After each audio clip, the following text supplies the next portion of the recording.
Yeah.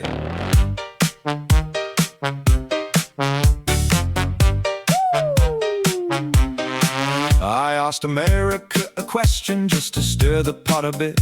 I'm related to your presidents, can I celebrate with it? Washington and Jefferson, Madison, Monroe, a line that runs through Roosevelt and places I don't know. It started as a cheeky post, a laugh on Independence Day, a little family parlor trick to see what they would say. But somewhere in the joke there was a truth I couldn't dodge. How can I toast a history that never stamped my lodge? So tell me what a nation is when bloodlines will not stay, when one branch roots in one new world and one gets blown away. The bloodline isn't a border, it doesn't stop at a shore. It slips beneath the nations like it has done before. You can color in the map, you can teach the old divide, but blood remembers older roads and any flag can hide.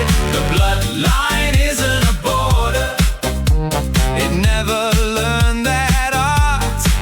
It moves through kings and presidents, then settles in ordinary hearts.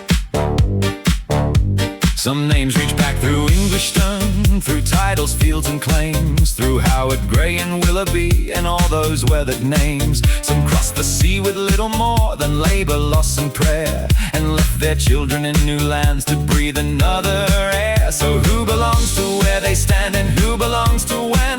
To old world halls and empire lines, or farms and working men? If half our pride is borrowed dust and half our grief the same, then maybe all identity is gentler than a name.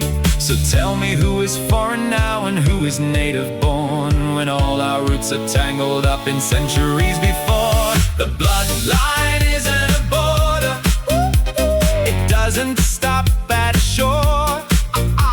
It slips beneath the nations like it has done before. You can color in the map, you can teach the old divide, but blood remembers older roads than any flag can hide. The bloodline isn't a border, it never learned that art. It moves through kings and presidents, then settles in ordinary hearts. And maybe that's the stranger thing about America, not just the wars and offices or all the myths around her, but that a nation raised in time could still become the place where heaven answered through a boy and truth returned by grace. Not power for its own applause, not glory for a throne, not patriot songs to dress up war and send the young men on, but room within the noise of men for God to work again, and restoration find its voice among imperfect men. So can I stand and celebrate without pretending claim, without confusing blood with home or ancestry with name? I do not need another flag to honor what was done.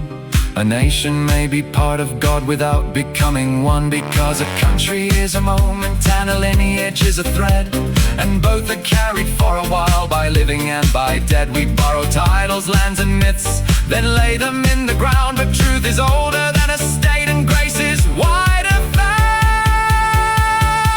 The bloodline isn't a border, it doesn't stop at a shore. It slips beneath the nations like it has done before. You can color in the map, you can teach the old divide, but blood remembers all the roads and any flag can hide. The bloodline isn't a border, it never learned that art. It moves through saints and sinners, then settles in ordinary hearts. So here's to all the tangled lines, the ones we know and miss, to every home, to every shore, to every hand in this. And here's to God who works through time, through memory, dust and men, who lets the nations have their hour. then gathers us again.